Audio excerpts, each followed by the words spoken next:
परवा शिवाजी महाराजांच्या संभाजी महाराजांच्या राज्याभिषेकाच्या दिवशी आमची कॅबिनेट मीटिंग होती. आम्ही त्यांना मुख्यमंत्र्यांना त्यांना सगळ्यांना सांगितलं आम्ही येऊ शकत नाही आणि हे असा कार्यक्रम आहे. मागच्या वेळेला तर एकदा अधिवेशन चालू होतं, त्या अधिवेशनामध्ये पण आम्ही त्या दिवशी आम्ही नाही गेलो. आम्ही बोललो आम्ही कार्यक्रम करणार. म्हणजे त्याचं कारण आहे, राजे शिवछत्रपती महाराज नसते, राजे छत्रपती संभाजी महाराज नसते आणि तानाजी मालुसरेंसारखे हे सगळे जर निष्ठावंत मावळे नसते तर आज आपली काय अवस्था झाली असते. म्हणून एका कवीने सांगितलं, राजे नसता झाला तुमचा जन्म तर नसते दिसले आमच्या मंदिराचे कळस.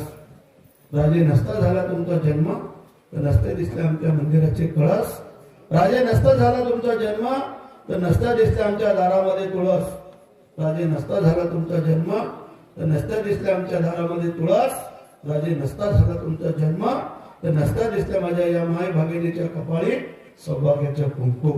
आणि म्हणून तुम्ही किती बिझी असा आणि हे काही ठराविक दिवस आपल्या आयुष्यातले ज्याने आपलं आयुष्य देश देव आणि धर्मासाठी वेचलं, ज्याने धर्म बदलला नाही परंतु आपल्या शरीराची चामडी सोलून काढून दिली, डोळे काढून दिले, जीभ कापून दिली, 72 काही झालं तरी परंतु धर्म बदलला.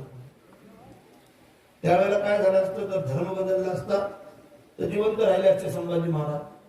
वडील जगले 50 वर्षे 1630 ते 1680 आणि मुलगा जगला 32 वर्ष.